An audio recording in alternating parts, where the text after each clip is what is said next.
Kasi pag love mo yung ginagawa mo, pag sincere ka sa ginagawa mo, lahat gagawin mo para magkaroon ka ng solusyon. Alam mo kung ano yung solution na dapat katuwang mo. Humingi ka ng strength sa Panginoon.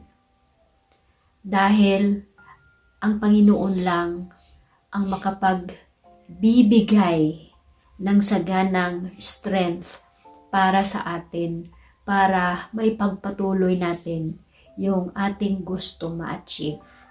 Yun lang talaga. Kung magdasal ka, huwag mong sabihin, Lord, sana hindi mahirap, sana madali lang. Hindi ganon. The right prayer, ask God. Sabihin niyo, God,